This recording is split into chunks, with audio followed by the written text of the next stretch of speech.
ఆగు ఆగు, ఏమిటే చిన్నారితో నీకేమిటి? నువ్వు నీ పెళ్ళం ఇట్ట గారాబం చేయబట్టే అటు సోంబేర్లా తయారయ్యాడు. సోంబేరి గింబేట ఆగండి ఆగండి. మిట్ట మధ్యాహ్నం దాకా పడుకోవడం మూలంగా ఇంటికి ఉపయోగం, దేశానికి ఉపయోగం తెలుసా? దేశానికి? అవును మరి. నాలాంటి వాళ్ళకి ఉద్యోగం రాకపోవడం వలన స్ట్రైకులు చేసి బస్సులో తగలబెడతామా? అలాంటివి ఏమీ చేయకుండా యువతలు నిద్రపోవడం మూలంగా దేశానికి ఎంత ప్రశాంతత. ఏమిటినైనా లాభం. ఏమ్మా, కానీ సంపాదన లేనోడు 3 పూట్ల మిక్కితే ఇంటికి ఎంత ఖర్చు? అందుకే అర్ధరాత్రి వచ్చి మిట్ట మధ్యాహ్నం దాకా నిద్రపోతాను. దాని మూలంగా రాత్రి భోజనం, తెల్లారి కాఫీ, టిఫిన్లు నీకు ఆదా కాదా? ఏనా ఇక పెద్దనయ్య అంటావా?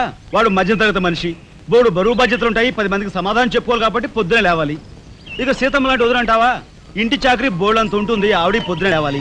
ఇక చిన్నయ్య ఇదిగో వీడు ఒక పుస్తకాల పురుగు, ఎప్పుడెప్పుడు ఐఏఎస్ పాస్ అయిపోదామని ఉంటుంది కాబట్టి తను పెందడే లేవాలి.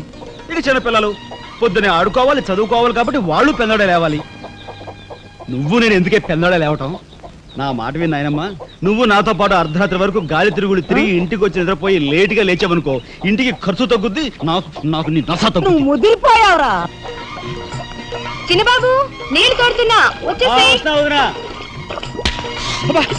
ఎంత పొగర్రా నీకు? ఉదయంతో చాకరీలు చేయించుకుంటావా? ఏంటి దొడాలి, సబ్బెట్టాలి, రఫాడించేస్తానేమనుకున్నావు?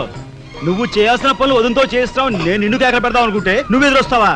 అయినా ఈ వయసులో నువ్వు చేయాల్సిన పనులు ఏమిటి? ఏంటయ్యా? నాకు సేవలు చేసుకోవటం.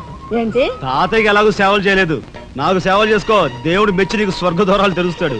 నిజమేనట్రా చిన్న? నిజమేనా ముసుదానా?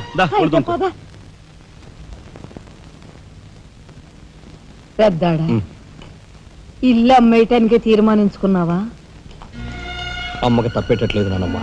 మనకున్న అప్పులకి ఇల్లు కాదు కదా, ఈ వీధి మొత్తం అమ్మినా ఏమీ తీరం. నువ్వు నోరు మీరా? ఆడి మాటలకేం గాని మీ తాతయ్య రెక్కలు బొక్కలు చేసుకుని ఇల్లు కట్టించాడురా. నా బొందులో ప్రాణం ఉండగా అమ్మ నేను నన్ను చంపుకు తిన్నంత ఒట్టే. ఈ మాత్రం దానికి అంత పెద్ద పెద్ద మాటలు ఎందుకు లేనమ్మా? అమ్మలే, ఆ తిప్పలేవో నేనే పడతాను. అన్నయ్య, అసలు గొడవేమీ లేకుండా నేనే చదువు మానిస్తే? అయ్యి బాబోయ్, భలేవాడివే, చదువు మానేస్తానంటావేంటి? నువ్వేదో కలెక్టర్ అవుతావు, ఇంటెల్ పాదిని ఉద్ధరిస్తావు, మేమంతా నీ మీద ఆశ పెట్టుకుంటే తప్పురా అన్నయ్య, ఆ పని చేయకు. అవును, ఇప్పుడు నీ అయ్యే చదువుకి ఎంత ఖర్చు అవుద్ది? ఢిల్లీ దాకా వెళ్ళాలంటే 500 ఖర్చు అవుతుంది. ఆ పైన ఎగ్జామ్ ఫీజు, ట్యూషన్ ఫీజు, పాత బాకీలో కలిసి కనీసం 25,000 అవుతుంది. 25,000? మా బాబే అంతేనా? 25,000 అంటే ఇదిగో మా పెద్దనే సర్దుకుంటాడులే. సర్దుకో. సర్దుకోపోతే నువ్వు సర్దుకుంటావా? నువ్వు ఇష్టం